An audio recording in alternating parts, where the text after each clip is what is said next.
Hello again. Our little Roadrunner is pretty dry now. Still feels real cool, but it's dry enough. And I want to get those, see if I can get those lines off. I tried getting some of them off camera, but had some issues. Let's see. It's coming off, but it's leaving like kind of some dark shadows, which is fine because I'll probably end up covering up those the background anyway. Again, I just like to keep going.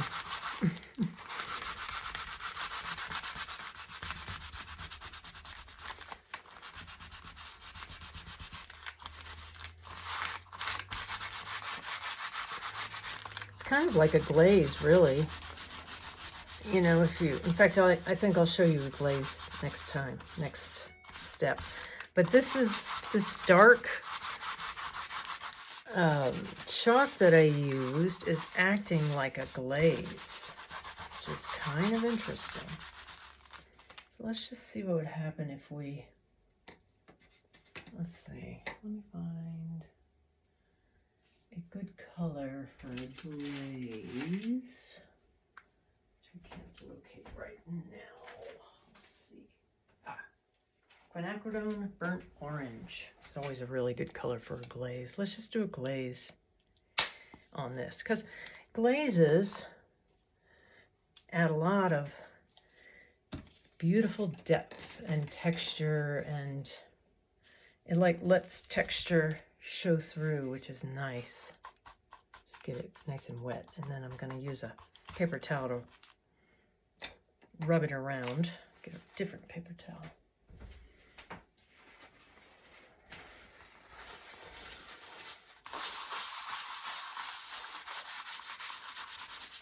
Glazes are something I use a lot in my artwork. And it harmonizes the colors.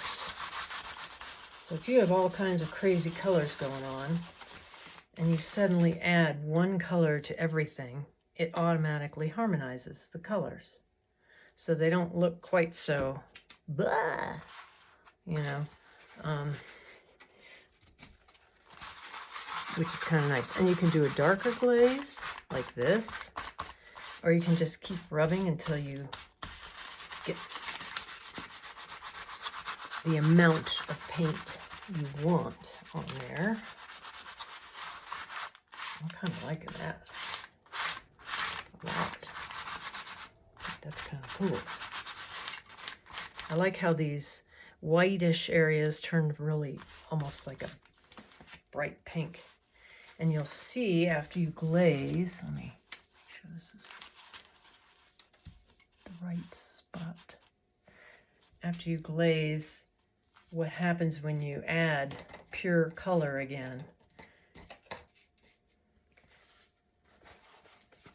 It makes a really nice difference. And I love how, I don't know if you can probably see how all that texture came through. That was from the gloss medium, matte medium that I put on the paper before I started. And that's something that I kind of recommend. It's just, it seems like it holds the paint better when you have some kind of medium on just paper. You see, it has more of a, it does have stuff on the other side, but it has more substance to the paper. It's not so flimsy.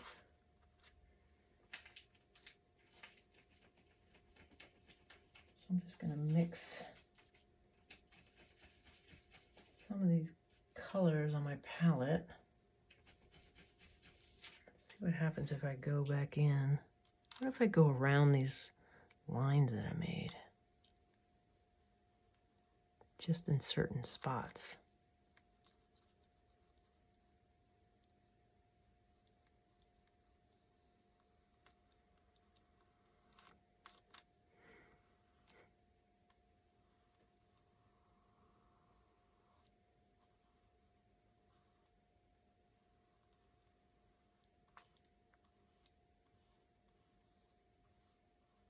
And you don't have to do this. I just thought it would be fun to use what lines are already there and kind of let them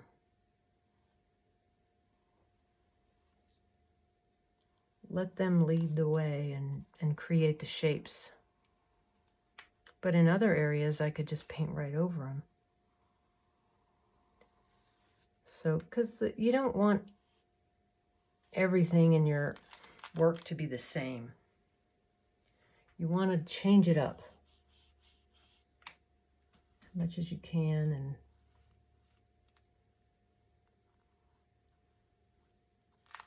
let's see if you can see that. Pull this down a little.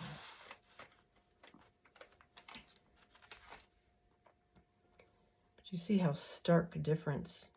I went over that line, so I'm just gonna come back in. How stark difference this is to the glazed part. I'll just do one shape here.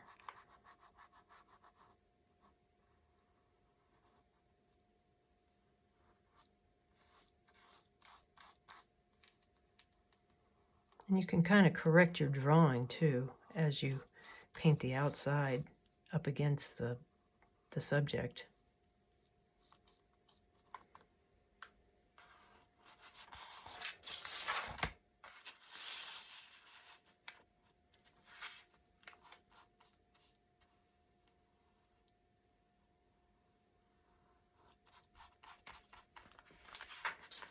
Make sure, okay.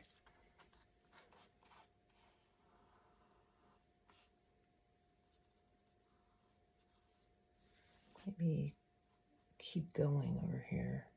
Maybe stop right here.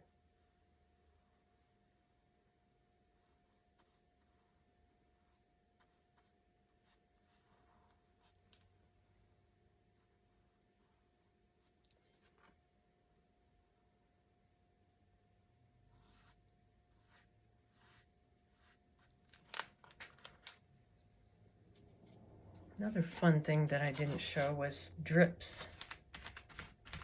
I love drips. So I'm going to show you how to do some drips. Really easy and probably pretty obvious, but you just get a nice wet amount of paint. Let's see. I'll make it drip from down below. Just get it more water. Water had some blue in it, so I just hold it up, let it drip.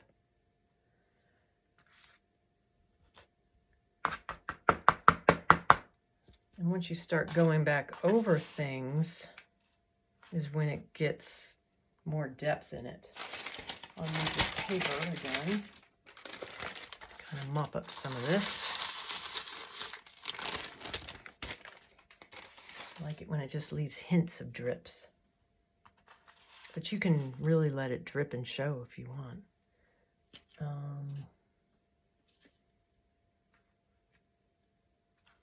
If you go back onto the bird, just do like a shape. Watery shape. And I'm going to use a paper towel this time because it's more absorbent. Soak up.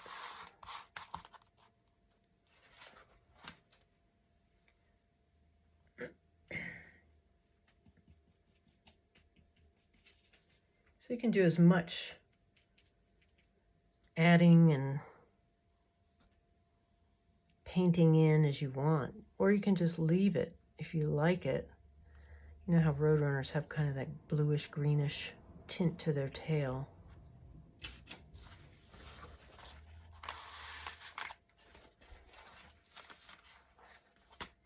And then this to me is the fun part because you can really start just adding and subtracting. This little bill looks like it. I'm gonna just, if I can find a.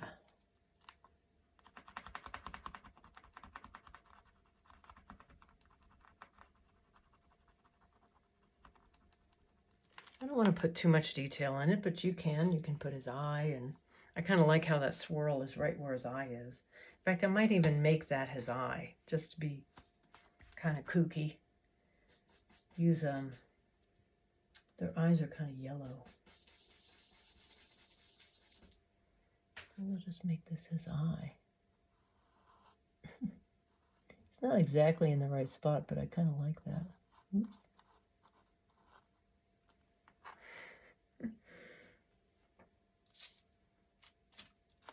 You can get silly with it.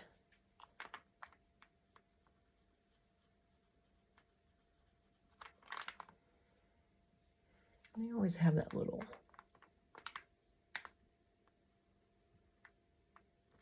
mark behind their eye, that featherless area, auricular. Let's see. It's a white.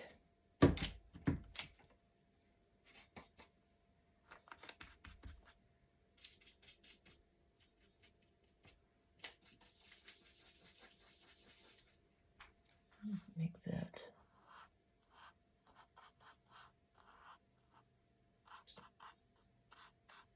They have a lot of stripes on them too, so that'd be kind of fun to add. Let me see if I can make it a little smaller.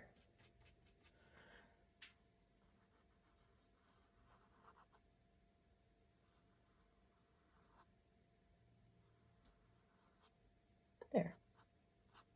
No, it's not quite so kooky, but you can be kooky if you want. You can make it as kooky as you want. It's gonna add some slight stripes to them, nothing major.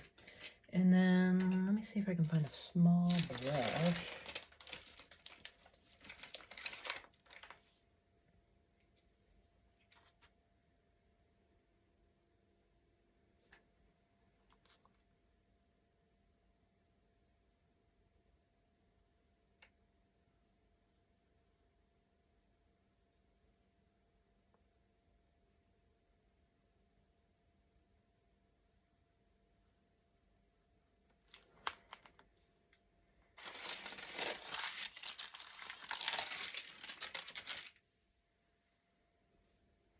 A little more yellow.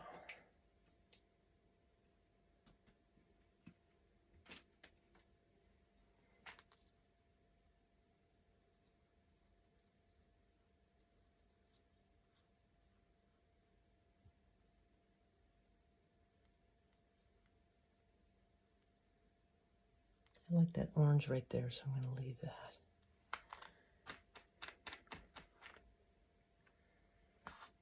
And I would like to go back in with some more glazing. Let's find my, I'm going to use this Indian yellow, it's called. Do a little more glazing on it, but I have to be careful because it's wet.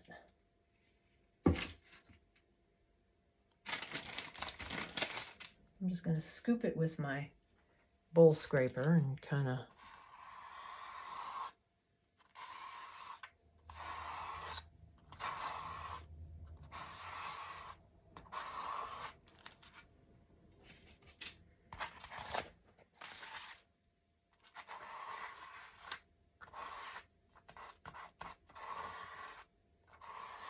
get that above the line of the,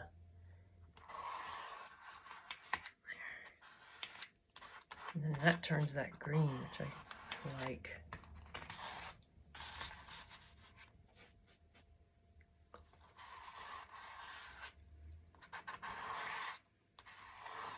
It's fun just to do different things and just keep painting over it and over it, adding more, adding, subtracting, adding, subtracting. Another way to subtract, actually, speaking of subtracting, is to use some sandpaper. I'm going to go right here in this area just to show you. You can really let those lines come back through. and it lets a little bit more light show.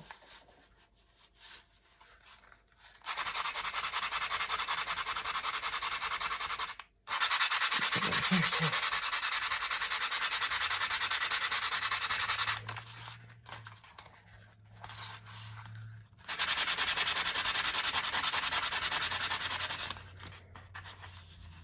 I'm going to fix that. I think I'll use a slightly different blue than what I've already used.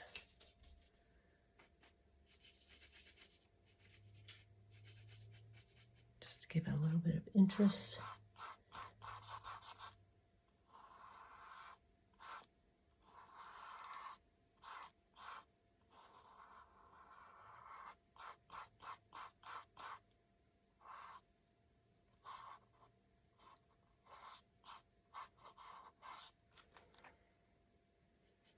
Maybe I'll use it just in a few random places. All my polka dots got covered up, so. And all the stripes did too. But that's what happens. You gotta be willing to let things go and let things disappear.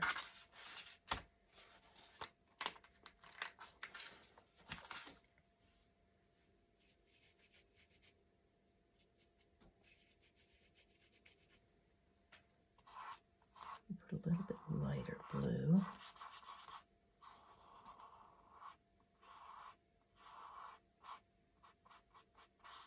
Mixed with that yellow, so it's kind of, and you can hardly see those drips anymore, but they're there.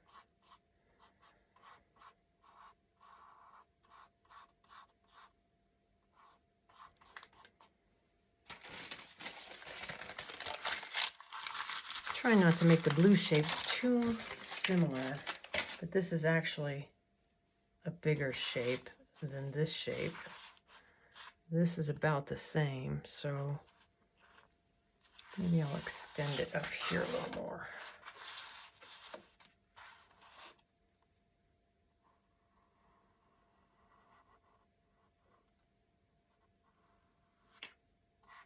It's not even the same blue, but I like that.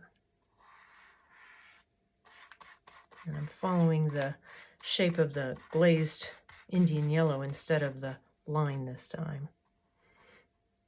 And I'm just painting right over that collage piece.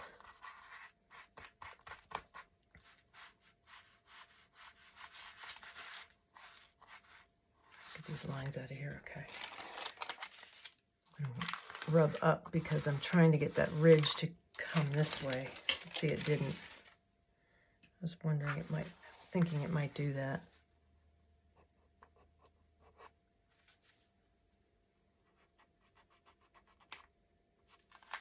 That happens when you're trying to paint around things, especially when it's wet.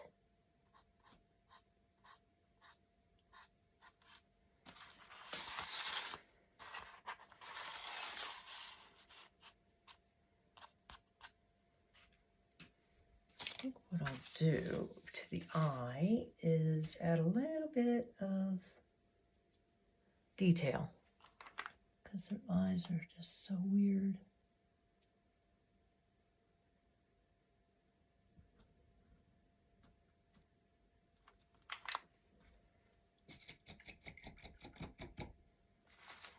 And the tops of their heads are actually dark, but I'm not sure I want his to be dark.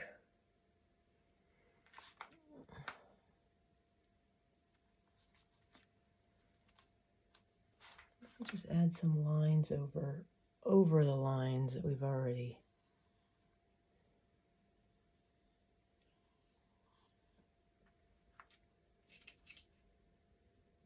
Maybe just add some tiny little, like I like that little dot right there, but tiny little shapes.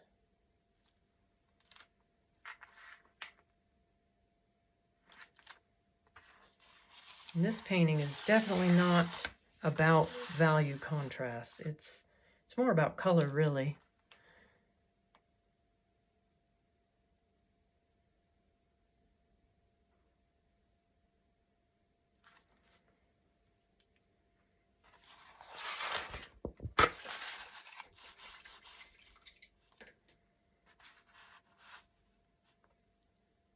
think I'm going to let it sit a while. I think I'm going to call it done for this demo, because I think you get where I'm going. Like at the end, it's just fun. You